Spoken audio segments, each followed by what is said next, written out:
Toll tax নহয়, এইবাৰ বাহৰ দলঙৰ গেটত বেম্বো টেক্স দিব লাগে পথযাত্ৰীয়ে। বিটিআৰত বেম্বো টেক্সে উদঙাইছে পৰিৱৰ্তনকামী UPPL চৰকাৰৰ উন্নয়নৰ প্ৰকৃত স্বৰূপ। বিটিআৰ প্ৰধান প্ৰমোদ বড়োৰ গৃহ জিলা তামুলপুৰ গোৰেশ্বৰ সংযোগী পথত আছে এখন বাহৰ দলং। গোৰেশ্বৰ তামুলপুৰ সংযোগী পথৰ পুঠিমাৰী নৈৰ বৰপথাৰ ঘাটত আজিও নিৰ্মাণ নহ'ল এখন পকী দলং।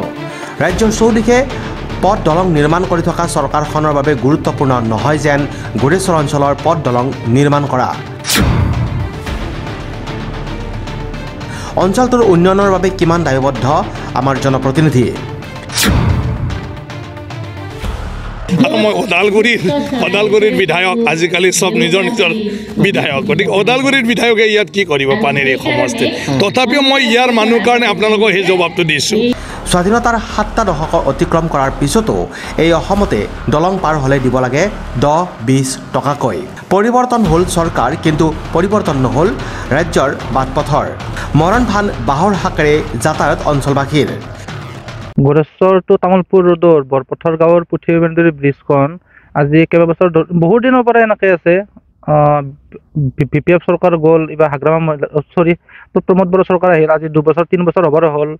আমাৰ তামুলপুৰ জিলা নতুনকৈ গঠন হৈছে, কিন্তু ব্ৰিজখন এতিয়ালৈকে কোনো ধৰণৰ দিয়া নাম লোৱা নাই। এতিয়া আমাৰ গাঁৱৰ বৰপথাৰ গাঁৱৰে যুৱক কেইজনমান মিলি পেলাই ব্ৰিজখনৰ কাম কৰিছোঁ, বাঁহৰে বনাইছোঁ আমি। বাঁহৰে বনাই পেলাই ৰাইজৰ পৰা আমি 10-20 টকা গঠন পইচা ল'লোঁ মানে আমাৰ বাঁহৰ পইচাটো এতিয়ালৈকে অহা নাই। এতিয়া চৰকাৰে কিবা এটা কৰিলে আমাক ভাল লাগে, তাৰপিছত বাঁহৰ পইচাটো দিলেও বহুত আমাক হেৰি হয়। নহ'লে আমাক যিখন পকী দলং লাগে, পকী দলংখন দিব লাগে চৰকাৰে অতি সোনকালে। তাৰে চৰকাৰৰ প্ৰতি আহ্বান জনাইছোঁ আমি আমাৰ গাঁৱৰ তৰফৰ পৰা। এই দলংখনৰ সুবিধাৰ কাৰণে 20-30খন গাঁও গোৰেশ্বৰ এলেকাৰ আৰু তামুলপুৰ এলেকাৰ কমচে 30-40খন গাঁও ইফালে আপ ডাউন হয়, কিন্তু দলংখনৰ অসুবিধাৰ কাৰণে মানে মানুহ যাতায়াত কৰিব নোৱাৰে, বহুত দূৰ ঘূৰি আহিব লগা হয়। তাৰ কাৰণে বহুত অসুবিধা হৈ আছে। চৰকাৰে অতি সোনকালে দলংখন নিৰ্মাণ কৰাটো বিচাৰোঁ আমি। আৰু এইটো উপযোগী একদম নহয় এইটো, মানে যি মানুহ বাইক লৈ গ'লে কঁপি থাকে দলংখন।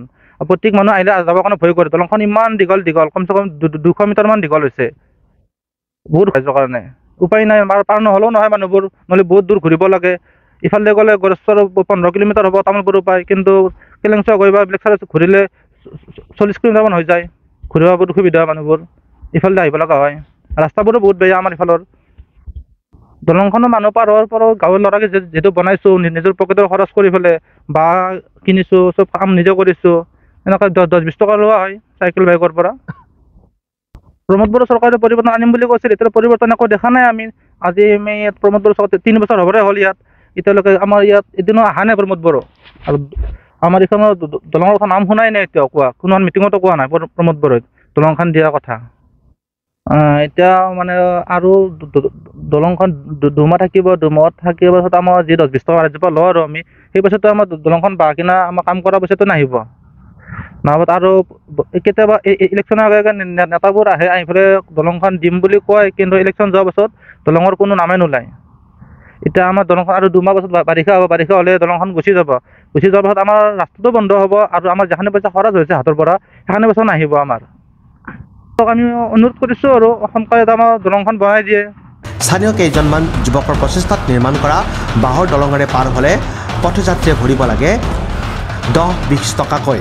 খৰালি বাঁহৰ সাঁকো আৰু বাৰিষা নাওৱে অঞ্চলবাসীৰ একমাত্ৰ যাতায়াতৰ সম্বল। তথাপিও কাণসাৰ নাই চৰকাৰ তথা স্থানীয় জনপ্ৰতিনিধিৰ। গোৰেশ্বৰ তামুলপুৰ পথত পুঠিমাৰী নৈৰ বৰপথাৰ ঘাটত শীঘ্ৰে এখন পকী দলং নিৰ্মাণ কৰাৰ দাবী অঞ্চলবাসীৰ। এইফালে বহুত মানুহ আপ ডাউন হয়, প্ৰায় 30-35খন গাঁৱৰ মানুহ এইফালে চলে। তাই মহৰীপাৰা, গোৰেশ্বৰ, আমাৰ বৰপথাৰ, গান্ধীবাৰী, তামুলপুৰ, এইফালে বহুত মানুহ আপ ডাউন হয়। কিন্তু দুৰ্ভাগ্যবশতঃ হ'ল কি, মানে ইয়াত এখন কোনো সেই সুবিধাজনক ব্ৰিজ নাই, দলং নাই। দলং নোহোৱাৰ কাৰণে আমাৰ গাঁৱৰে কেইজনমান ডেকা ল'ৰাই মানে হাতৰ ধন ভাঙি পেলাই বাঁহ চাহ কিনি কেনে এখন এটা বাঁহৰ দলং বনাইছিলে। কিন্তু বনোৱাৰ বিনিময়ত এইটোতো কোনো আমাক চৰকাৰে দিয়া নাই বা কোনো প্ৰতিনিধি দিয়া নাই। নিদিয়াৰ কাৰণে আমি প্ৰত্যেকৰ পৰা 20-30 টকাকৈ ল'ব লগা হৈছে। সেইটোতো আমি ল'ব লাগিব ন। গতিকে কথাটো হ'ল যে যেতিয়া মানে কি প্ৰমোদ বড়ো চৰকাৰ প্ৰথম চৰকাৰ আহে, তেতিয়া কৈছিল কি বোলে তামুলপুৰ টু সংযোগী গোৰেশ্বৰ পথৰ ওপৰত পুঠিমাৰী নদীৰ ওপৰত যিখন মানে ব্ৰিজ হ'ব, সেই ব্ৰিজখন আমাৰ চৰকাৰ আহিলে নিশ্চয় বনাই দিয়া হ'ব।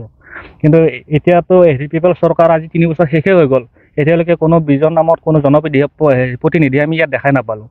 না প্ৰমোদ বড়ো আহিলে, না বিশ্বজিৎ দৈমাৰী আহিলে, আমি কোনো এটাকে দেখা নাপালোঁ। না যিখিনি আমি এনেকৈ 10-20-30 টকা কিলো, আমাৰতো ইয়াত প্ৰায় 2 লাখৰ ওপৰত খৰচা হৈছে হাজিৰাটো আৰু বাছ কিনা দি, কিন্তু সেই পইচাটো আমাৰ নাহে, মাত্ৰ দিনত আহে 1000-1200 টকা। এইখিনি পইচাতে আমাৰ কোনো নহয়। তথাপিওতো মানুহখিনি চলাৰ উদ্দেশ্যে গতিকে আমি এইখিনি কৰি দিয়া হৈছে। আৰু